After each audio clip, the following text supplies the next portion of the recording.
Hello and good morning. Right, so um, on my way to mostly the sauna, as I'm working on my hair and skin, but also a quick session in the pool, because by the time I get to the gym it's going to be 8 o'clock, and I've got a delivery coming between 10 and 1, so I will need to be back in the flat for 10 o'clock precisely.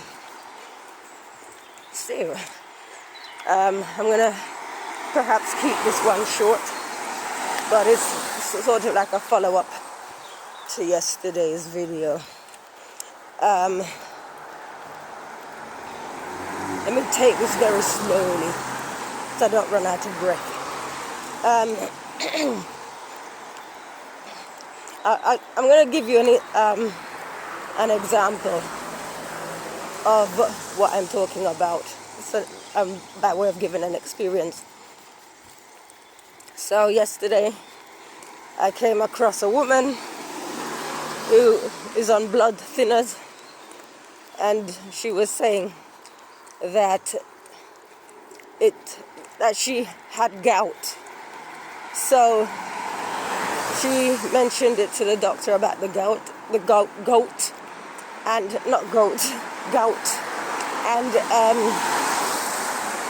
the doctor said it was symptomatic of whatever medication she was taking. Give me a second. Oops. Yeah, whatever medication it was she was taking was causing the gout. And she was shocked and horrified when the doctor said, but she's gonna have to put up with a little gout every now and then, which she said is painful. So, my younger sister, who died in 1992, November, age 24, was on blood thinners. She had an artificial valve, but you never heard her complain. At no point. She just got on with it. She died in her sleep. There are so many people who complain about what is wrong with them. And then I might go and provide an example of how to beat whatever it is that is ailing them. They don't want to know. I use my sister as an example typically when people are complaining about doctors, to say how much progress she's made since the doctors were cut out. I didn't cut them out. I did so with her permission. I do believe that she not only would have deteriorated, but would probably have died if left to the professionals, including the social worker who was persistently trying to put her in residential care, which she would not adapt to. Right? So it's only because of the forceful nature of my brand of assertiveness why my sister is in a state where she is actually slowly, very slow progress, but progress is progress. She is actually recovering. I mentioned this to the woman who was complaining about the gout. I mentioned that why it's not always good to listen to experts. I said the occupational therapist was bringing brochures of specialist cutlery, so like curved spoons and forks that my sister would be able to use. This is them trying to not even rehabilitate her, but just accommodating her where she was at the time. My thing was to not make her better, because that's her choice.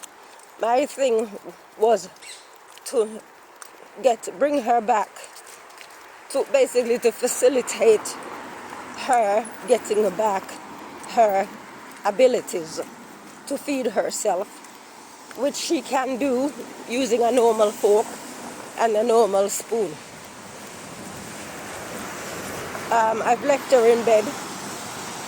She thinks she's got a cold. She sounds like she's got a cold,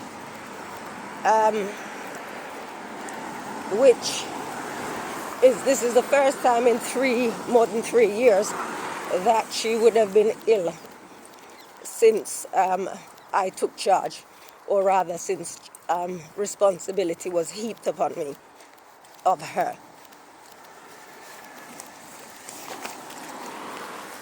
I'm not actually looking forward to having to help her to get better. I am the world's worst nurse. I don't even like to speak to people when I'm ill, because there are some people, and I think I mentioned this in the video yesterday, some people who just not necessarily love it when you're ill, but it's a gateway. It's something for them to impose themselves in your life. I look after you. Is there anything you need? This sort of thing. But you're gonna owe them something for life, kind of thing. That time when you were sick and I went to the shop for you, that time when I was sick and I came around and did this or that for you, when nobody's ever going to be able to say that. And it's not because I'm trying to prevent getting into a situation where I owe somebody something. It's because I don't like that.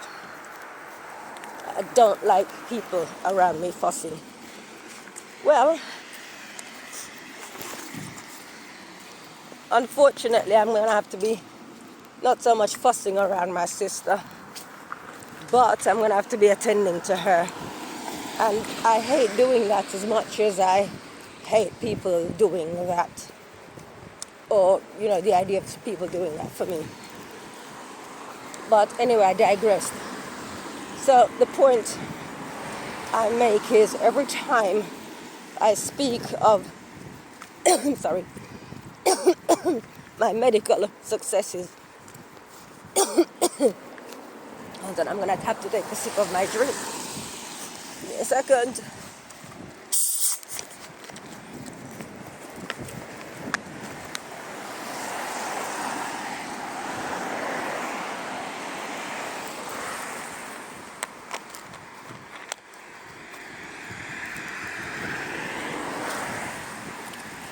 This is why I carry the drink under my arm until such a time as I'm fully recovered. Give me a second, I need to blow my nose now.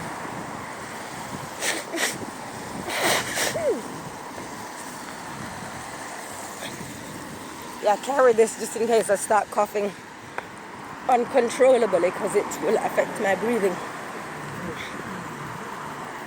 Yes, as I was saying, whenever I speak of how I avoid illness, how I've beat illness, how I've helped others to defeat illness, of people talking about they've tried everything and they've got this ache, this pain, trying to lose this weight, trying to fix this part of their body. Every time I go with the answer. Actually, I shouldn't say every time, because there are some people, like I met a woman that I haven't seen in more than a year yesterday, and she tells me she's still doing those exercises that I showed her to do for her back. And she said it's still helping.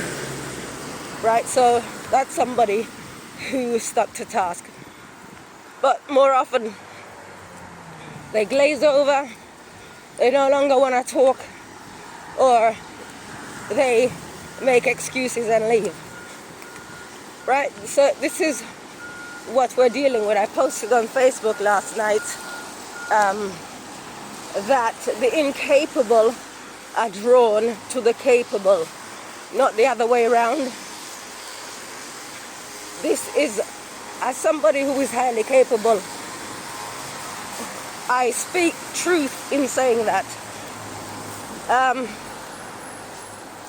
Using a small example, sewing. The times people ask me to do basic things for them, when anybody, sewing machines aren't that expensive. Anybody can acquire a sewing machine and form a hem, whether it be to cut something down. Can you shorten these curtains for me?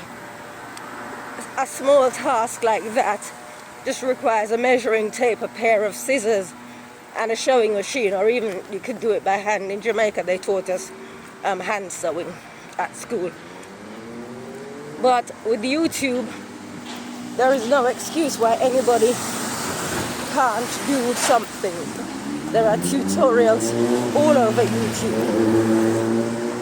So that's my point. People who don't take the time, people who run away from knowledge, information, people who just want to complain, as was the case with that woman yesterday. They are offended when somebody comes before them and says, yeah, I had what you had,